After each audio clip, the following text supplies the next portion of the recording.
Limit your size in any position so that fear does not become the prevailing instinct guiding your judgment. Work in trading comes in the preparation. The actual process of trading, however, should be effortless. My attitude is that I always want to be better prepared than someone I'm competing against. The way I prepare myself is by doing my work each night. Do more of what works and less of what doesn't. I just wait until there is money lying in the corner, and all I have to do is go over there and pick it up. I do nothing in the meantime.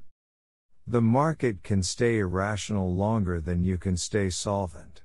If most traders would learn to sit on their hands 50% of the time, they would make a lot more money. Don't worry about what the markets are going to do, worry about what you're going to do in response to the markets.